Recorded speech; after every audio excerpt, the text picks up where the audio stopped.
생물학적으로 보면 맘먹고 공격하면 공격이 유리하거든요. 예. 근데 저한테는 모르겠습니다. 그렇군요. 알겠습니다. 밀리터리 사이언스의 심연 만남 본게임 오늘도 본영어로 곧장 진격해보도록 하겠습니다. 안녕하세요. 저희는 본게임 2MSG입니다. 오늘의 주제 영상을 통해서 확인하시죠. 미사일이 날아가는데 이게 공격인지 수비인지 모르겠습니다.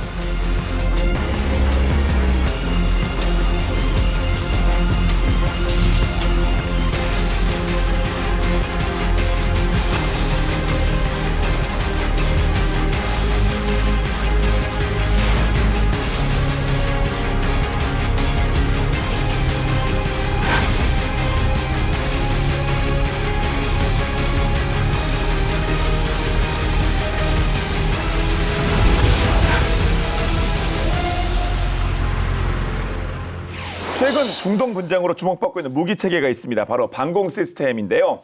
이스라엘과 이란 사이 대규모 군사작전이 이어지면서 철의 방패라고 불리는 아이언돔마저 뚫렸다 이런 소식이 들려왔죠. 그만큼 방공망에 대한 관심이 높아지고 있는데요. 근데 결국 이 아이언돔 뚫리고 말았습니다. 예, 그러니까 지난 6월 이스라엘은 라이징 라이온, 일어서는 사자 작전을 통해서 이란의 핵시설과 핵과학자들을 정밀 타격했는데요. 이에 대응해서 이란은 진정한 약속 3차, 3단계 이런 군사작전을 실행을 했습니다. 그래서 13일 밤부터 15일 새벽까지 최소 5차례에 걸쳐서 150여 발 이상의 미사일과 100기 이상의 드론을 발사를 했는데요. 이란이 이스라엘 본토를 직접 겨냥한 최대 규모의 공격이다 이렇게 전해지고 있습니다. 이스라엘은요. 이란의 대량 포화 공격을 완전히 막지는 못했어요. 이스라엘 총리실은 약 17개 지점이 미사일 공격을 받았다 이렇게 파악을 했고요. 이란의 일부 미사일이 주요 목표물에 명중한 결과 최소 13명이 사망하고 280여 명이 부상을 당했다 이렇게 알려지고 있습니다. 하지만 이스라엘 하면 아이언돔도 있습니다만 정말 방공망이 잘 갖춰진 나라라고 평가받고 있는데 몇 년 전에 하마스의 왕창 쏘게도 한번 당했었는데 이번에 또다시 큰 피해를 입었네요. 네, 그렇죠. 이스라엘은 철의 방패 아이언돔을 가진 나라로 유명하고요. 네. 이 아이언돔은 4km에서 70km 거리에 달하는 이제 로켓과 드론을 요격하는 소위 저고도 방어 체계고, 이스라엘은 그 외에도 방공망 시스템을 갖고 있죠. 또 중거리 40에서 300km 이 범위의 미사일하고 항공기를 요격하는 다윗의 돌팔매. 네. 그리고 최대 2,400km 거리, 고도 100km 이상의 탄도미사일 혹은 ICBM을 요격하는 장거리 고고도용 에로우-2, 3 이렇게 3중 방공 체계를 보유를 하고 있습니다. 그런데도 이란이 발사한 일부 탄도미사일이 이 방공망을 다 뚫고 주거 밀집 지역 타격까지 성공을 했고요. 그래서 이전까지는 아이언돔의 요격 성공률이 90에서 95%라고 봤는데 70% 정도가 아니냐 이렇게 지금 관점이 바뀌고 있고, 심지어 이스라엘 방위군의 대변인인 에피 데프린 준장이 이스라엘 방공망은 세계 최고 수준이지만 완벽한 방어는 불가능하다는 그런 말까지 했다고 있습니다. 네. 정말 철벽 방어인 줄 알았습니다. 한때는요. 그 신화가 깨진 지는 꽤 됐습니다만 그래도 이렇게까지 당할까 했습니다만 결국 뚫린 이스라엘 방공망, 이거 이유가 뭡니까? 일단 먼저 말씀드리고 싶은 건 이겁니다. 이스라엘에 이제 아이언돔이 뚫렸다라고 이제 언론 보도가 많이 나왔잖아요. 그렇죠. 그게 헤드라인 아닙니까? 근데 아이언돔은요, 원래 로켓과 드론을 요격하기 위한 체계고요. 미사일 요격 체계가 아니에요. 저층을 담당하는 아이언돔에 아까 설명했듯이 데이비드 슬링도 있고 에로우-2, 3 그다음에 아이언빔이라고 해서 레이저 요격 체계까지 해서 원래 이스라엘은 6중 방공망을 가지고 있다고 얘기를 하는데, 그래서 아이언돔이 뚫렸다라기보다는 그냥 방공망 전체가 이걸 다 막지 못했다라고 하는 것이고요. 근데 되게 제한적으로 쏘는 걸 막는 걸 봤기 때문에 무슨 90%다, 95%다, 99%다 이런 얘기가 나온 거고, 실제 전쟁이 나면 완벽한 방어는 불가능하다. 아무리 잘 갖춰놔도. 이게 어떻게 보면 일단 중요한 교훈일 거고요. 자, 그러니까 여기에 더해서 이란이 사용한 미사일들이 의외로 효율적인 것들이 있었다라는 증거가 될 겁니다. 이란하고 이스라엘 거리가 한 거의 1000km 되잖아요. 그렇죠? 또 이 1000km 이상의 미사일 9종을 이란이 갖고 있다라고 알려지고 있고요. 그중 하나가 중거리 탄도미사일인 하지카스입니다.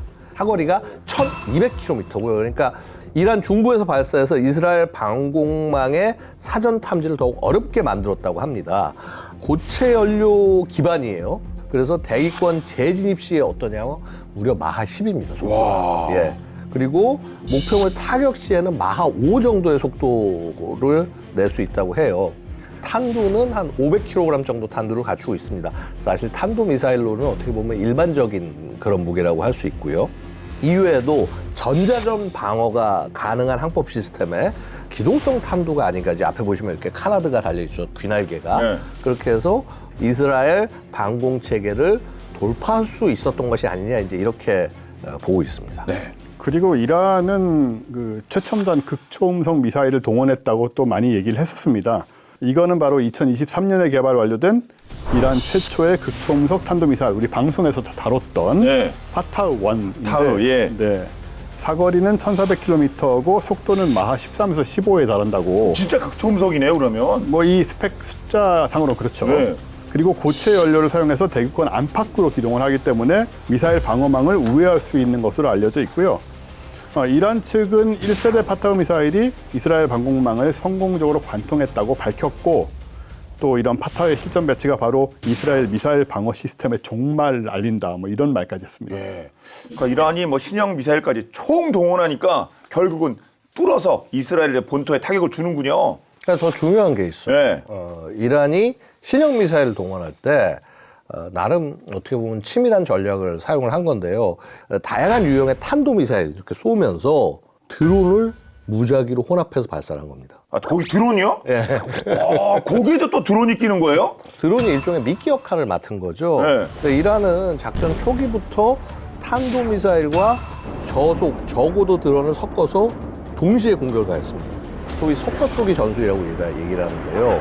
드론을 활용해서 아이언돔의 1차 요격을 유도를 한 다음에 주력 공격을 가해서 핵심 목표물을 타격을 하는 방식이죠. 그러니까 탄도미사일과 저고도 드론을 섞어 쏘니까 레이더를 좀 더 바쁘게 교란시킬 수가 있고, 그 다음에 또 요격 미사일도 미리 쏴버리게 되니까 이거 소모가 되니까 나중에 막상 탄도미사일 날아올 때 얘를 요격할 수 있는 미사일이 부족해지는 거죠. 그렇죠. 사실 저희 본게임에서도 뭐 수차례 다뤘습니다만 북한 쪽도 석고 쏘기 이거 충분히 가능한 거고, 특히 또 이란이랑 또 북한의 뭐 커넥션도 있지 않습니까? 네. 이게 또 하나의 무슨 예가 돼서 성공 사례로 전파되고 이러면 안 되는데 북한 문제도 저희가 신경 써야 되는 거 아니에요? 네, 사실 신경을 써야 되는 게 네. 일단 뭐 아시는 것처럼 북한이 우리 수도권을 목표로 방사포와 자주포 6천여 문을 갖고 있고, 네, 뭐 불바다 이렇게 뭐 하여튼 뭐 그쪽에서 뭐 얘기하는 떠드는 그거 아닙니까? 네, 바로 그거죠. 네. 그리고 탄도미사일 1000여 발, 순항미사일도 수백 기 보유하고 있는 걸로 추정을 하고 있거든요. 여기에 더해서 최근에는 무인기나 초소형 로켓, 이런 뭐 저비용 대비 고효과를 기대할 수 있는 소위 비대칭 전력, 이런 것도 확대하고 있는 걸로 보입니다. 그리고 러시아하고 좀 긴밀하잖아요. 러시아 도움으로 자폭 드론을 대량 생산할 예정이란 말도 있어서 어떻게 생각하면 북한이 이란보다 좀 더 다종화된 무기 체계를 보유하게 될 수도 있다. 예. 조심해야 되는 부분이죠. 저희가 수년 전에 진짜 북한의 석고 쏘기 처음 얘기했을 때보다 지금 더 고도화되고 더욱더 위협적일 수 있는 그런 상황 아니겠습니까? 우리 이란이 지금 뭐 석고 쏘기를 했다 얘기하는데요. 이거 최근에 석고 쏘기를 제일 먼저 한 게 러시아란 말이에요. 러시아가 우크라이나를 공격할 때 러시아가 가진 가장 강력한 미사일은, 이제 공격하기 되게 좋은 미사일은 이스칸데르란 말이에요. 근데 이스칸데르를 막 낭비를 할 수가 없으니까 이란에서도 탄도미사일 수입해 오고, 북한제 지금 KN-23도 갖다 놓고, 또 이란제 샤헤드 136 드론 같은 것도 자폭 드론도 사왔잖아요. 이런 걸 막 섞어 쏘면서 우크라이나 가진 방공미사일 페이트리엇 좋잖아요. 그거를 소진시켜버리는 거예요.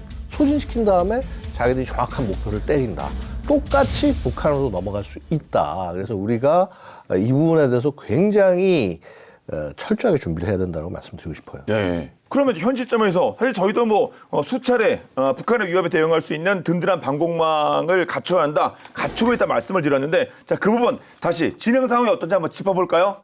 우리나라도 다층 방공망을 구축하고 있습니다. 그건 예. 아주 절실하게요. 한국형 미사일 방어 체계 KAMD, 그러니까 코리아 에어랜 미사일 디펜스, 이거 한번 다들 들어보신 적이 있을 텐데요. 줄여 부르기 좋아하시는 분은 이거 또 캄드라고 또 부르시기도 하는데. 캄드가 전 생각 못했는데 KAMD만 했었는데 캄드가 더 입에 짝짝 붙네요. 예. 이 12km 중고도 이상 탄도미사일 요격을 목표로 만들어졌습니다. 그래서 15km에서 35km 고도는 페이트리엇 팩3가 맡고 있고요. 우리 손으로 독자 개발한 천궁2가 페이트리엇보다 살짝 낮은 고도 안에서 작동을 하고 있습니다. 주한미군이 운용하는 사드가 40에서 150km까지 고도에서 요격이 가능합니다. 중고도와 고고도 사이의 이상 구멍이 뚫려 있긴 한데 KAMD를 위해서 국산 요격 체계도 더 많이 개발이 되고 있어요. 기억하시겠지만 한국판 사드라고 불리는 장거리 지대공 유도 무기 LSAM.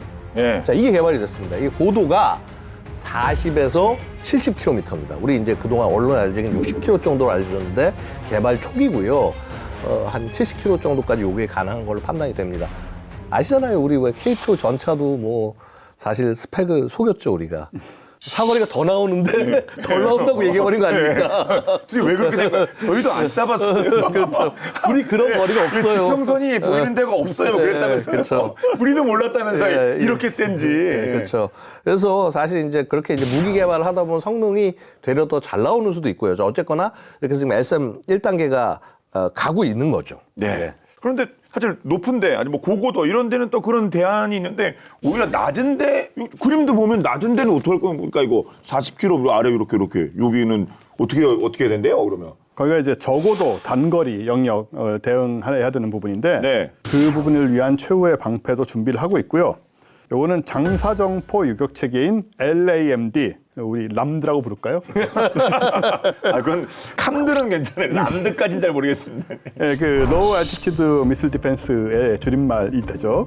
이 이름에서 알 수 있듯이 북한이 수도권을 겨냥해서 배치한 장사정포 위협에 맞선 유격 체계가 되는 거고, 다수의 포탄이 동시에 날아올 때 이제 그 공격에 대응하도록 설계가 된 거라서 사실은 이게 이제 한국형 아이언돔이라고 할 수 있는 네. 바로 그 부분인 거고, 2028년까지 개발을 마무리할 계획이고요. 사실 대한민국 미사일 방어막은 이렇게 아까 말씀하신 부분도 그렇고 단계적으로 계속 확장을 하고 있습니다. 그래서 지금 개발 예정인 이 LAMD하고 뭐 LSAM 이게 다 전력화가 되면 입체적인 방어가 가능한 한국형 다층 방공망 구축이 완성이 되는 거죠. 네. 더욱더 촘촘하게, 더욱더 광범위하게 우리 대한민국을 지키는 게 바로 다층 방어 체계일 텐데, 근데 그건 어떻게 작동하는 거예요?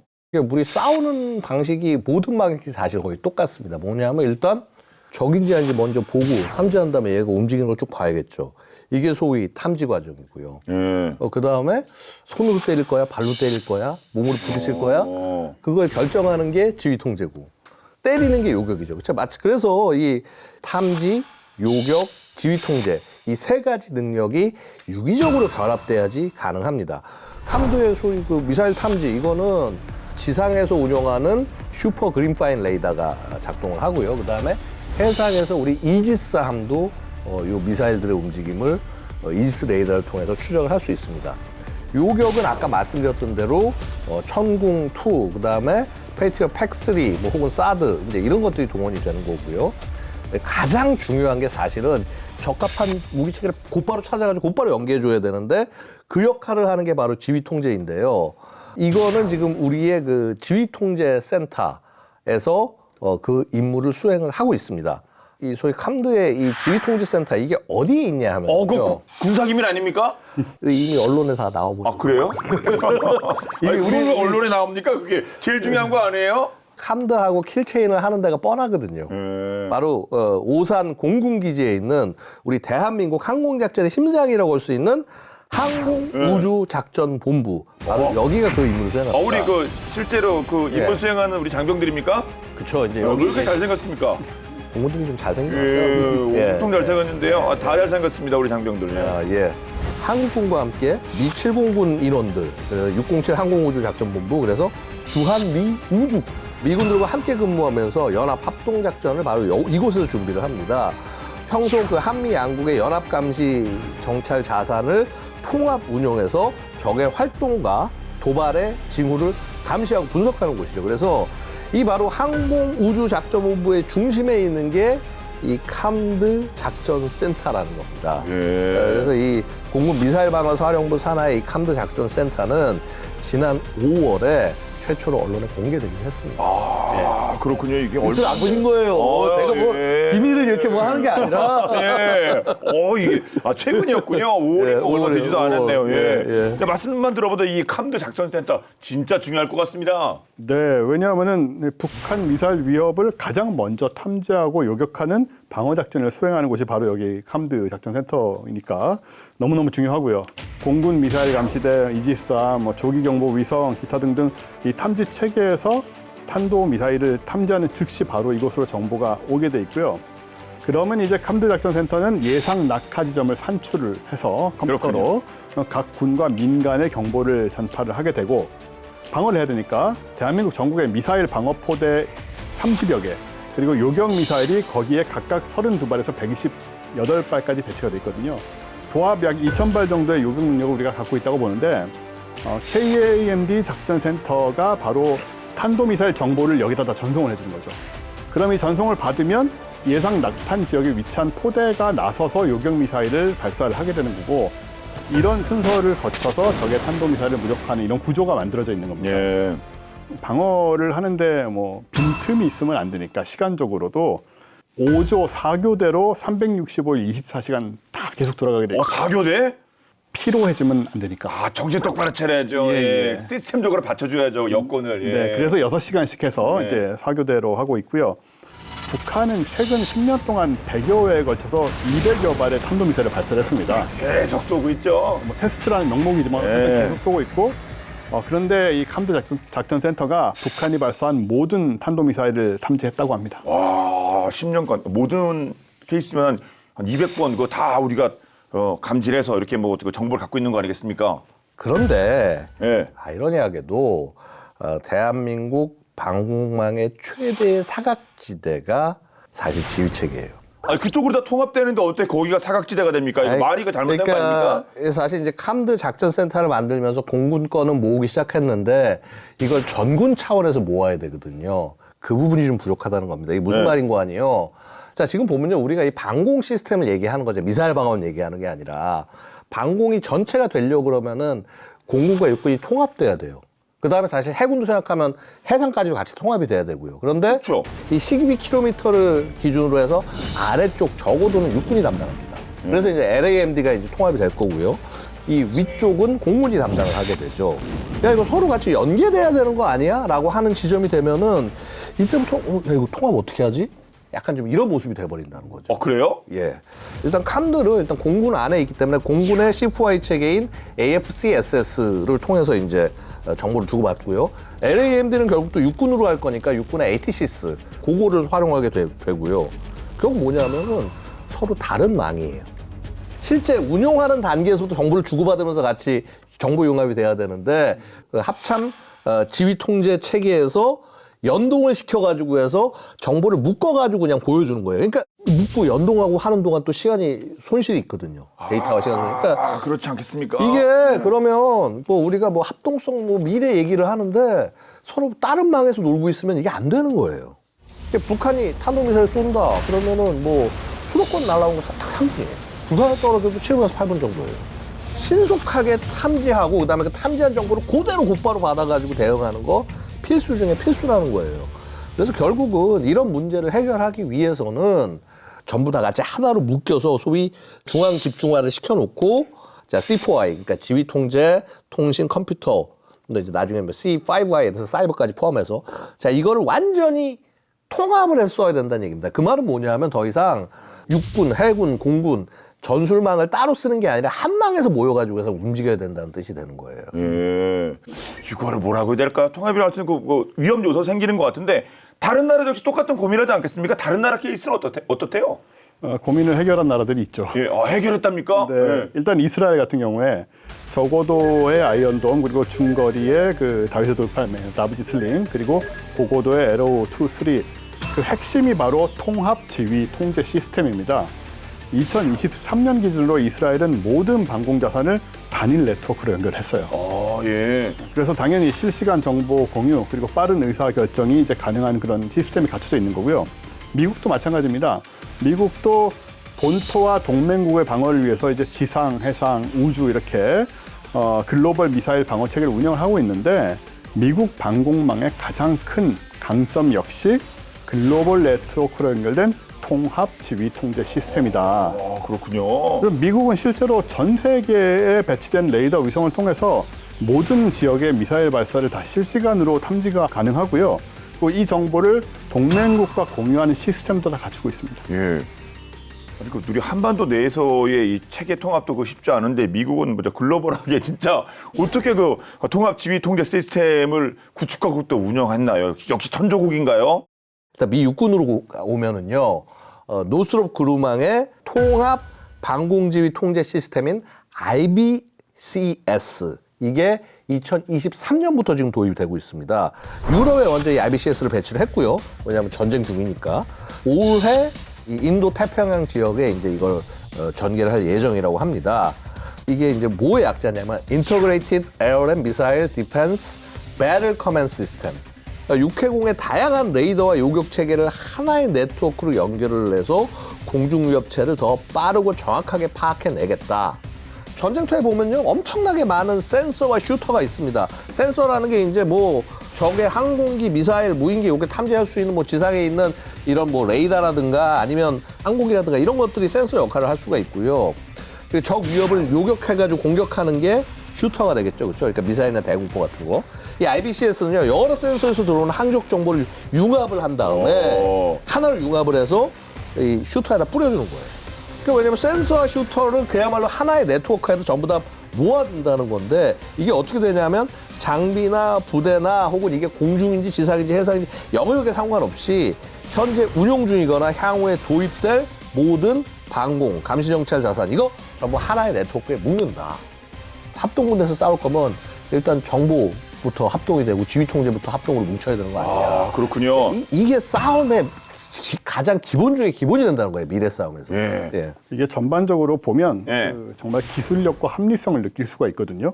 일단 IBCS는 5톤 트럭에 실을 수 있는 이동식 EOC, 교전 운영 센터하고 텐트에 설치할 수 있는 ICE, 통합 협동 환경, 이게 핵심입니다. EOC, 교전 운영 센터는 개별 센서하고 그 슈터, 말씀하신 슈터가 함께 있는 거고요. 그것까지 있군요. 네. 그리고 IC는 이 여러 개의 EOC의 허브 역할을 하는 겁니다. 예. 텐트에서. 그리고 IC는 IFCN, 요거는 통합 화력 통제 네트워크라고 하는데, 이걸 통해서 최대 10대 워크스테이션을 통제할 수 있게 되어 있습니다. 그럼 이제 이 IBCS가 각 센서의 데이터를 어떻게 융합하는지를 이제 한번 볼 건데, 이게 지금 개념도거든요. 다 똑같이 보이시잖아요, 그냥, 그죠? 근데 뭡니까? 센서 A, B, C, D, 뭐 IBCS 이렇게 있는데요. 날아오는 그 적의 뭐 미사일 등등의 그 항적을 추적을 합니다. 근데 한꺼번에 다 할 수가 없잖아요. 센서 A는 요 녹색 부분하고 파란색 부분을 추적을 한 거죠. 이제 센서 B에서는 또 노란색 부분하고 이제 하늘색 부분을 또 이런 식으로 각각 가능한 영역을 추적을 합니다. 다 이렇게. IBCS, 마지막에 저 IBCS가 AI 도움받아서 전부 이어붙여서 마지막에 보시면 하늘색, 파란색으로 쫙 연결된 걸 보실 수 있죠. 예. 저 점들이 붙어서 저 선이 사실 만들어지는 거거든요. 네. 그래서 이제 이런 기술을 통해서 이 합리적으로 이거를 적의 이제 공격의 그 항적 이런 것들을 확인할 수가 있는 것이고, 그런데 만약에 적이 전파방해 같은 그 전자전을 걸어서 전선 가까운 센서를 무력화시킨다. 뭐 그럼 어떻게 해야 되나? 그때는 후방의 장거리 센서가 동작을 합니다. 또 백업이 있군요. 예, 그 탐지에 나서게 되고, 그런 다음에 또 AI가 각각의 정보를 재빠르게 비교 분석을 해서 또 가공을 해서 정확한 정보를 만들게 되고요. 놀라운 거는 적이 미사일, 로켓, 무인기 등을 다 섞어 쏘기 공격, 우리 아까 걱정했던 네. 그런 공격을 해도 IBCS는 그걸 하나하나 다 가려낼 수가 있어요. 그렇군요. 예, 각각의 항적의 분류 번호, 속도, 고도, 거리, 탐지 시간 등의 정보가 다 포함되고요. 현재 탐지 중인지 추적 중인지도 구별할 수 있고, 더 나아가서 적 항적에 대응하는 아군 슈터의 종류, 잔탄, 교전 여부도 알려주고요. 그러니까 마치 게임에서 그 전체적인 상태를 확인하는 거랑 거의 비슷한 느낌인데, 필요한 거를 이렇게 딱 그 매치메이킹 해야 될 거 아닙니까? 네. 게다가 하나의 적 항적을 상대로 여러 슈터가 동시에 교전하면 낭비잖아요. 그렇죠. 미사일 하나 수십억, 수백억씩 하는데. 네. 그래서 IBCS는 각각의 적 항적에 어떤 아군 슈터가 현재 교전 중인지도 알려주고 최적의 슈터가 무엇인지도 알려줍니다. 예. 근데 앞서는 뭐 전방 센서가 문제가 생기면 후방 센서가 백업하고, 그런데 이 IBCS 자체가 먹통이 되면 어떡합니까 이거? 미래형 네트워크는 어디 뭐 하나의 여기를 딱 뭐 중앙 통제소를 끊어가지고 먹통이 되는 게 거기를 아니라 때리면 뭐, 예. 아니라 연계될 수 있게 돼 있기 때문에 한쪽이 끊겨도 여기 끊겨서 다른 쪽으로 연결해 가지. 진정한 네트워크인 거예요 이게. 그러니까 어디 뭐 중앙에 무슨 뭐 통신 장치나 이거 하나 끊겼다고 이게 통신이 끊긴다? 그럼 그건 사실은 진정한 의미의 네트워크가 아닌 거죠. 끊어봐야 네가 끊는 건 노드에 불과해가 되는 거예요. 그래서 지금 미 해군 같은 경우는 육군의 그 IBCS하고 비슷한 CEC라고 해서 이제 Cooperative Engaged Capacity 능력을 지금 이제 그렇게 확장시키고 있고요.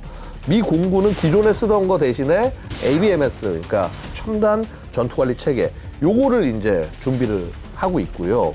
해병대, 우주군 이거 다 같이 묶어가지고 해서 그렇게 해서 완전히 한 판에서 서로 정보를 통째로 주고받을 수 있는 거, 이게 바로 JADC2 합동 전력을 지휘 통제. 지금 이걸로 넘어간다는 겁니다. 이게 안 되면은 미래 전쟁은 수행을 할 수가 없어요. 미사일 방어 시스템의 핵심은 역시 히트킬이 아니겠습니까? 직접 때려버리는 거죠. 요격체 자체가 하나의 거대한 총알인데요. 한치의 오차도 없이 직접 타격해서 파괴한다. 짱이겠죠. 마치 공상과학 같은 이 개념을 인류는 어떻게 현실로 만들었을까? 솔직히 저도 본 적이 없어가지고 그냥 궁금하긴 한데요. 그 놀라운 시작을 찾아 냉전이 한창이던 40년 전 비밀 실험실로 시간 여행을 떠나보려고 합니다. 도대체 뭔 일이 있었는지 40년 전으로 함께 가보시죠.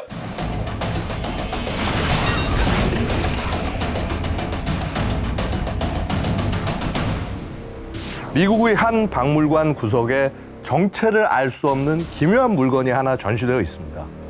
36개의 앙상한 뼈대만 남은 모습이 마치 고장난 우산 같기도 한데요. 하지만 이 평범해 보이는 쇳덩어리가 실은 인류를 핵전쟁의 공포에서 구한 위대한 방패의 심장이었습니다. 인류의 운명을 바꾼 이 강철 우산에 얽힌 비밀을 파헤쳐 보도록 하겠습니다.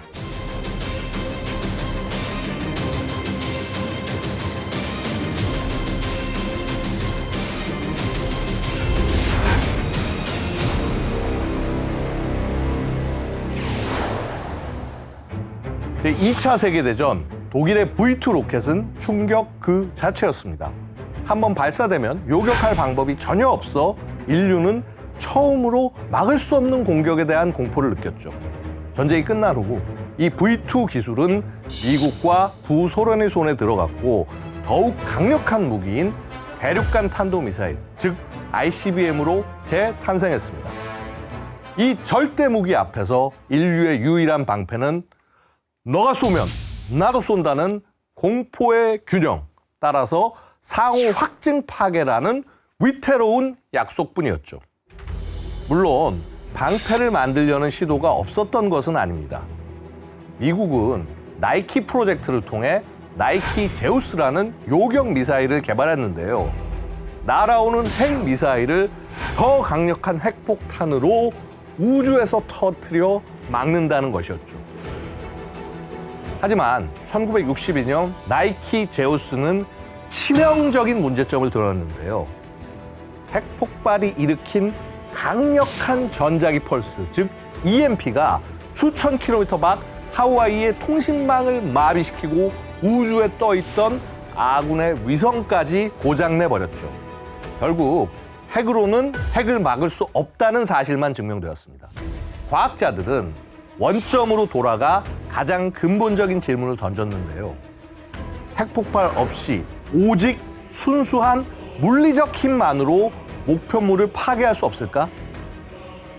이것이 바로 직격 파괴, 즉 히트킬 개념의 시작이었습니다. 폭발이 아닌 순수한 운동 에너지만으로 적 미사일을 무력화하는 방식이었죠. 이 불가능해 보이던 도전을 현실로 만들기 위한 프로젝트가 바로 호밍 오버레이 실험이었습니다. 이 실험의 핵심은 KKV, 운동에너지만으로 목표를 파괴하도록 설계된 정교한 우주선이었죠. 첫 번째와 두 번째 실험은 요격체가 목표물을 인지조차 못한 채 우주의 미아가 되었고, 세 번째 실험에서는 목표물을 아슬아슬하게 스쳐 지나갔죠. 극악의 난이도 앞에서 프로젝트는 존폐의 기로에 서게 되는데요.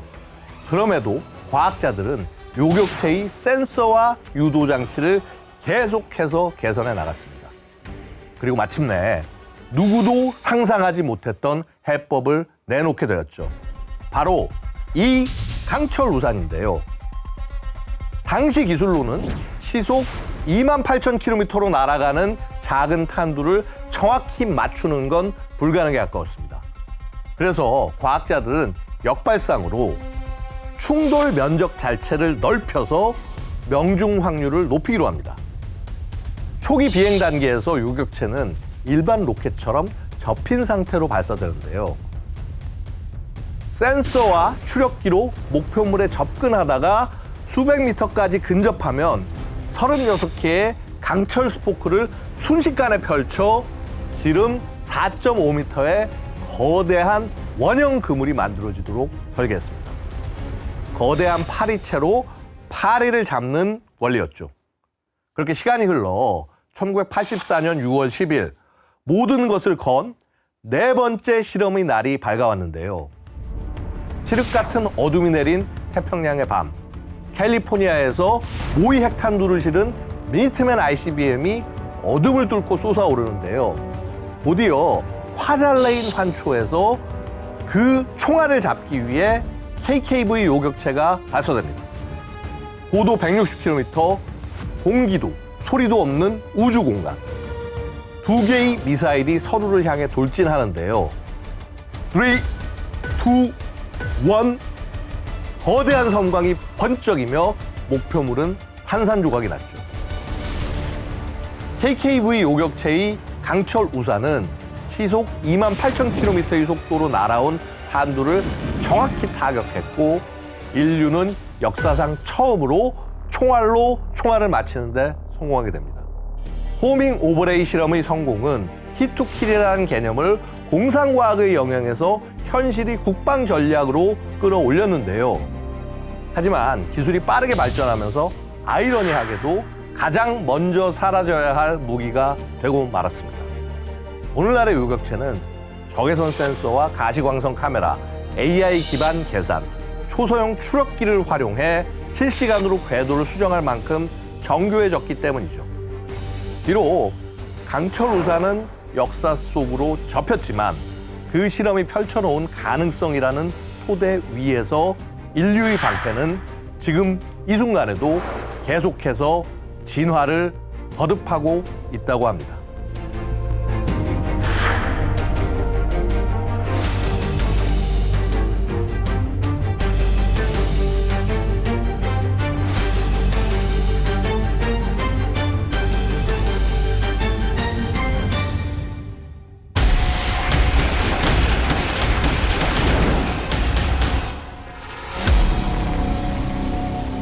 다시 본론으로 돌아가서 미 육군도 도입한 통합 방공 지휘 통제 시스템 효율적일 것 같은 생각이 듭니다. 지금까지 계속 저희가 설명드렸으니까요.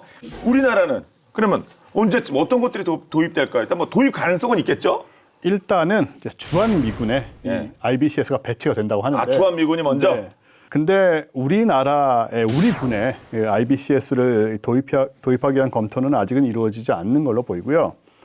이 IBS가 들어오면 당연히 이제 미사일 방어 능력을 높여줄 수 있는데 문제는 계속 지적하신 것처럼 이런 걸 들어오기에 앞서서 그 통합 방공 체계제를 만드는 게 좀 급선무거든요. 근데 또 이런 분위기를 읽고 발빠르게 IBCS의 제작사인 노스롭 그루먼과 손잡은 회사가 또 있습니다. 우리 방위산업체가요? 네네. 바로 지난 6월에 한화 시스템이 노스롭 그루먼과 통합 대공 방어 체계 기술 협력 업무 협약 MOU죠. MOU를 체결을 했고요. 머지않아서 이제 우리 대한민국을 위한 첨단 통합 방공 시스템 개발의 방향으로 가지 않을까. 이 정도는 전망할 수 있을 것 같아요. 독자 개발이든 아니면 같이 개발하든 어떤 형태가 되든 한국 방공망의 지휘 체계가 일원화가 돼서 북한 미사일의 위협에 좀 신속하게 대처할 수 있었으면 좋겠습니다. 다 해결된 건가? 이제 또 해결될 거, 또 짚어주셔야 될 거, 지적할 게 또 남았습니까? 사실은 되게 많은데. 많아요? 많습니다, 이거. 많아요, 이거 안 지워요, 이거. 2편 가야 되는 거 아닙니까, 이거? 알겠습니다. 하여튼 간단히 말씀드리면은요. 사실 KMD뿐만 아니라 현대 그 방공 시스템이 가진 가장 고질적 문제가 따로 있어요. 이게 뭐냐면 공격 비용과 방어 비용 사이의 격차가 너무 크다라는 거예요. 그러니까 그래서 2023년 하마스가 이스라엘 상대로 공격을 할 때 보면은 저가의 로켓으로 정말 엄청난 양을 쏟아 부어서 공격을 감행을 했었죠. 이때 하마스가 사용한 로켓이 뭐 $1,000를 안 넘는다. 그래서 뭐 나름 싸고 저렴한 체계로 공격을 하는데 이거 막내 쓰는 아이언돔 미사일, 그 타미르 미사일이 거의 1억 원 가까이 돼요, 가격이. 그럼 100만 원이라고 쳐도 100대 1 아닙니까? 그렇죠. 자칫 잘못하면 이런 수백 발 날라오는 거 막는다. 조소리가 납니다. 발음 따라 셔야 되겠습니다. 억소리 조가 들 수 있다. 합치. 실제 그렇게 들었다고 하잖아요. 한번 생 공격 막을 때. 아이언돔의 단거리 용용 미사일이 한 발당 6,800만 원이고요. 1억 원은 안 되죠, 그렇죠? 중거리용 뭐 한번 데이비슬링 아마 이런 거 같은 거 한 13억 6천만 원 정도. 그다음에 장거리용 47억 6천만 원 정도. 47억이요? 방어 비용이 공격 비용보다 압도적으로 높은 구조를 해결하기 위해서 이제 이스라엘이 다양한 방법을 채택을 하고 있는데 가장 핵심적인 게 인공지능입니다. 그러니까 이런 거예요. 아까 우리 아이언돔이 뭐 굉장히 뛰어나다 얘기하잖아요. 아이언돔이 미사일 성능이 엄청나게 우리 뭐 미국이나 우리가 가진 것보다 좋고 뭐 이게 그래서 잘하는 게 아닙니다. 계산을 잘해서. 그러니까 이렇게 날아오는 미사일 쭉 있으면 얘가 제일 위험하네. 얘부터 먼저 제거해야지. 우선순위를 빨리 매기고 걔부터 제거를 해나가게 하는 거. 사실은 이게 조금 더 여러 가지 조건과 결합이 되면 그게 인공지능인 거예요, 사실. 이렇게 판단을 잘하면 또 되는 게 뭐냐면 미사일 소모량도 줄어들어요. 요격 미사일 소모량도. 이스라엘이 요격 미사일 비용을 줄이기 위해서 채택한 또 다른 방법은 바로 레이저를 활용하는 아이언빔입니다. 네. 그러니까 왜냐하면 레이저는 싸잖아요. 어쨌거나 기본적으로 전기를 발전해내면 되니까. 근데 아이언빔이 어떻게 보면 아이언돔보다 밑에 있어서 이제 요격을 대부분을 담당하게 되는 게 이스라엘이 그리는 미래고, 이미 저출력형의 버전은 이렇게 뭐 시험 배치되고 활용이 되고 있다고 해요. 뭐 예를 들어서 뭐 작년 가을에 헤즈볼라가 발사한 드론도 이 아이언빔을 요격했다. 이렇게 얘기를 하고 있습니다. 그러니까 실 영상도 있었다고 하는데요. 이게 얘군요. 가릴 거 가리고. 가릴 거 가리고, 그렇죠. 보여준 영상의 거는 축소형 아이언빔으로 30kW짜리 버전이에요. 그러니까 100kW짜리 버전을 쓰면은 요격하는 시간은 더 빨라지겠죠. 어쨌거나 이런 축소형 가지고도 수십 대의 드론을 격추시켰다고 합니다. 한 번 발사할 때 소요가 되는 비용이 $2, $3. 그러니까 뭐 이제 $4도 아닙니까?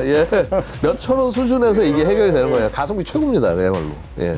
기본적인 원리는 우리 어릴 때 돋보기로 햇빛 모아서 나뭇잎 태울 때 있죠. 그쵸. 아니면 깜지. 그거 그 뭐라고 그러죠? 까만 종이. 그거랑 똑같은 거예요. 레이저란 것도 기본적으로 빛을 이렇게 모아서 힘을 이제 에너지를 많이 받게 만든 거니까. 근데 우리나라도 지금 고비용 고성능 미사일 중심의 좀 방어책에서 벗어나 보자. 그래서 저비용 위협 대응 방법을 모색을 하고 있는데 바로 이 레이저 쪽을 우리도 당연히 준비하고 있겠죠. 네. 지난해 12월에 수도권의 빌딩 GOP에다가 레이저 대공무기 블록 1인 천광을 실전 배치했습니다. 이게 그 천광이에요? 네, 천광의 시스템이죠. 예. 천광은 표적을 탐지 추적한 뒤에 그 레이저 표적에 이제 섭씨 700도 이상의 열을 가해서 보시는 것처럼 이렇게 레이저가 나가는 거죠. 네. 엔진을 태우는 이런 방식으로 운영을 하는데 현재 출력은 20kW급으로 이렇게 강하진 않고, 이 정도 출력이면 고도 2-3km 정도 높이로 날아가는 북한의 소형 무인기는 격추할 수 있다. 다만 이제 높이 있거나 매우 속도가 빠른 경우에는 이제 계속 비추고 있어야 되기 때문에 좀 아직은 한계가 있는 거고요. 그렇죠. 뭐 시작이니까. 당연하죠. 전기만 공급되면 운영이 되고요. 그러니까 빌딩 옥상에다 놔도 별 부담이 없고, 그리고 한 발당 소요 비용이 아까 말씀하신 것처럼 뭐 2,000원 뭐 이 정도에 불과하니까 1.5불도 안 되는 거 아닙니까 그러면? 사실상 무한정 발사할 수 있다라는 것이고, 북한 무인기 정도에는 우리가 효율적으로 대응할 수 있지 않겠느냐, 그런 기대를 할 수가 있고요. 그리고 탄약을 쓰지 않는 점이 좋은 건 뭐냐면은 낙탄에 따른 피해가 없다. 우리가 쏜 그 무기 자체가 또 떨어지면서 누군가에게 피해가 있을 수도 있겠군요. 그렇죠. 또 우리 같은 경우는 이제 수도권을 방어한다 했을 때는 수도권에 그 인구가 어마어마하게 밀집돼 있는데, 그 감사히 이게 뭐 운동장으로 떨어지면 좋은 건데. 그런 위험성들이 확실히 있기 때문에 우리 같은 입장에서 도심에서 사용하기에 굉장히 용이하다는 장점이 있는 거죠. 그러네요. 생각해보니까 그것도 뭐 낙탄이라고 해야 될까요? 그것도 뭐 떨어지는 뭐 잔해 뭐 이것도 또 신경 써야겠는데요. 많은 대비가 필요할 것 같은데요. 미드나잇 해머 작전, 미국이 지난번에 이제 이란 핵시설 공습 모습을 가한 다음에 이란이 보복 작전을 했단 말이에요. 그래서 카타르 도하시에 있는 알 우데이드 공군기지 거기를 탄도미사일을 공격했단 말입니다. 이란도 이제 더 큰 일을 만들긴 싫어서 미리 귀뜸을 했어요. 야, 우리 미사일 쏠 거야.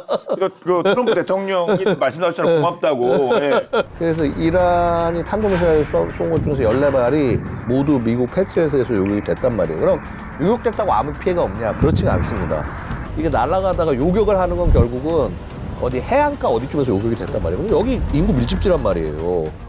이게 잔해가 그럼 어떻게 되냐면 떨어질 수밖에 없어요. 인구 밀집 지역에. 그렇죠. 그걸 뭐 떨어지는 것까지 고려해서 요격하는 건 안 될 거 아닙니까? 요격하는 게 먼저 최우선인데. 그 도하 시내 곳곳에 탄도미사일 잔해, 그다음에 패트리엇 미사일의 잔해 수십 개가 떨어졌단 말이에요. 그러니까 만약에 이란이 사전 조율을 안 한 상태에서 쐈다. 그럼 미국도 방어하려고 쐈을 텐데 그러면 거기 도하 쪽에 시민들이 돌아다니다가 이거 맞았다. 그러면 이거 엉뚱한 피해가 생기는 거죠. 그래서 지금 이게 패트리엇 쏜다는 건 뭐냐 하면은 종말 하층 방어거든요. 이 종말 하층 방어만 의존한다? 얼마나 위험한 거냐. 이거 보시면 당연히 알 수 있는 겁니다. 그럼 우리나라 방공체계는 어떻습니까? 그런 피해가 좀 없었으면 좋겠는데요. 일단은 안타깝게도 지금 우리가 보유한 미사일 방어 체계 보면 주력은 역시 종말 하층 방어예요. 이게 어쩔 수가 없습니다. 사실 우리가 북한하고 너무 거리가 짧기 때문에 중고도 이상에서 요격할 수 있는 기회가 거의 없어요. 서울이나 수도권 상공에서 이제 북한의 미사일 날라주고 요격전이 펼쳐진다 그러면 이게 잔해가 인구 밀집 지역으로 막 소나처럼 우르르 떨어진단 말이에요. 미사일 방어에는 왕도가 없다. 그러니까 제일 중요한 건 뭐냐면 일단 시민들 전부 대피한 상태에서 할 수밖에 없다는 겁니다. 우리 이전에 그 무인기 넘어왔을 때도 그 우리가 능력이 없어가지고 요격을 안 한 게 아니라 그거 요격하려고 막 미사일 쏘고 뭐 총알 쏘고 이렇게 돼가지고 해서 이게 떨어지면 시민한테 피해가 갈까 봐. 근데 이게 전시라면 당연히 전부 시민들 소개를 시켜놓고 하면 되지만은 평시에는 그게 쉽지가 않거든요. 그래서 이거 우리 한 가지 정말 가슴속에 잊혀낼 게 미사일 방어 체계 있다고 단 한 발도 안 맞는다? 그거 엄청난 착각이다. 이 말씀을 꼭 드리고 싶어요. 예. 그럼에도 불구하고 더 고도화된, 더 이렇게 업그레이드가 된 방공체계 계속 발전을 위해서 노력해야겠죠? 네, 저 문제와는 별개로 네. 계속 노력을 해야 되는 건데 지난달 7월에 차세대 중거리 지대공 유도무기 그러니까 천궁3 블록 3죠. 이 개발 사업이 본격화됐습니다. 이제 3가 붙는군요. 2가 아니라 3. 네. 기존의 천궁2보다 교전 능력이 5배, 방어 면적은 4배 확대된 방공 체계입니다. 이건 진짜입니까? 많이 됐죠? 예, 이게 실화입니까? 어떻게 교정 능력 5배, 방어 면적 4배 확대. 우와. 9 아닙니까? 9? 천궁 9? 그렇게 생각하면 나이는 과연 뭐가 될까? 기대가 되죠. 이건 진짜 한 100만 킬로와트로 레이저 쏘는 거 아닙니까? 예, 그래서 안 그래도 그 중동을 중심으로 많은 나라들이 이 천궁 체계에 관심을 좀 보이고 있지 않습니까? 근데 이제 이 천궁이 발전해서 천궁 3가 된다. 이러면 당연히 더 많은 주목을 받게 될 것이고 특히 최근에 중동 지역 분쟁 때문에 방공 무기 체계의 전략적 중요성이 아주 강조가 되고 있는 상황 아니겠습니까? 실감나게 이스라엘 방공 미사일들은 좀 상대적으로 고가고 이스라엘은 정황상 자국 방어가 우선이죠. 이거를 팔 그런 여력이 많이 있지 않은 상태고요. 그리고 동유럽 같은 경우에는 이제 러시아산 방공망을 쓰고 있었는데 여러 가지 상황 때문에 그 관련 무기 체계 교체가 좀 필요한 그런 국제 정세가 있지 않습니까? 네. 그렇기 때문에 이런 대안들로 천궁2 그리고 앞으로의 천궁3 그리고 LSAM 이런 K 방산의 방공 무기가 대신 자리하게 될 수 있지 않을까 그런 생각을 할 수 있죠. 그렇습니다. 최근 긴장이 더 고조된 중동을 보면서 우리나라 방공 시스템은 안전한지 점검해보는 시간을 가졌는데요. 한 말씀씩 부탁드리겠습니다. 사실 방공 체계라고 하는 거요. 이거 미사일만 개발 잘하고 레이더만 개발 잘한다고 되는 게 아니라 아까 누차 강조했지만 결국은 그 시스템을 어떻게 묶냐 통합할 수 있어야 된다. 플러스 더 중요한 거는 이제 그 지휘 통제 안에 AI 기능을 집어넣어서 무슨 로봇하고 AI한테 사람을 죽여라 얘기하는 게 아니라 날아온 정미사일 날아오는 공격을 방어하는 거 아닙니까? 그다음에 판단할 시간도 거의 없고 그러면 이 AI 기능 반드시 들어가야 된다. 그래서 되려 지금 우리가 미사일 하나하나 개발을 잘하고 있고 체계를 잘 만들고 있지만 그걸 전체 뭉쳐서 시스템적으로 제한할 수 있을 때 진정한 이 미사일 방어 체계가 될 수 있다. 이 말씀을 드리고 싶습니다. 공격에 대해서 방어를 나중에 하면 늦다. 예. 미리 준비가 돼야 된다는 게 가장 기본적인 방어의 태세라고 보여지고요. 공격은 다양한 방식으로 오니까 방어도 굉장히 다각도로 이루어져야 되는데 뭐 기억하실지 모르겠어요. 백신 중에 한꺼번에 여러 가지 맞는 백신 많습니다. 홍역, 볼거리, 풍진 백신. 그쵸. 뭐 4가, 5가 뭐 이런 얘기 나오지 않습니까? 네. 예, 예. 주사 하나에 3-4개의 병을 동시에 이제 치료할 수 있는 그런 백신들이 나오거든요. 예. 그게 다 이런 관점, 똑같은 관점이에요. 아, 여러 질병을 한 방에. 네네네. 아, 수십 예. 년 전부터 맞기 시작했고요. 예. 지금 다층 방어 체계도 사실 마찬가지 관점인 거거든요. 몸과 관련해서 질병과 관련해서 해봤으니까 예, 이런 이제 공격에 대한 그런 대비도 비슷한 관점으로 접근할 수 있지 않을까 그런 생각이 들었습니다. 그렇습니다. 자, 오늘 본게임은 여기까지입니다. 본게임은 OTT 웨이브와 KFN 유튜브를 통해서 언제든 시청 가능하니까요. 많은 활용 부탁드리겠습니다. 다음 주에 더욱더 화끈한 내용으로 돌아오겠습니다. 지금까지 저희는 본게임 2의 였습니다. 고맙습니다. 근데 궁금한 게 있는데요. 네. 북한이 ICBM을 오발로 사고로 쐈는데 이게 딱 보니까 미국은 날아갈 것 같아요. 그럼 우리가 요격해야 되는 건가요? 미국이 하는 건가요? 요격을 할 수가 없어 우리는. 상승 단계가 이미 우리는 여기 저런데 상승 단계가 지나가요. 그러니까 상승 단계 요격이 아니면 한반도에서는 미국으로 날아가는 ICBM 막을 수 있는 방법이 없어요.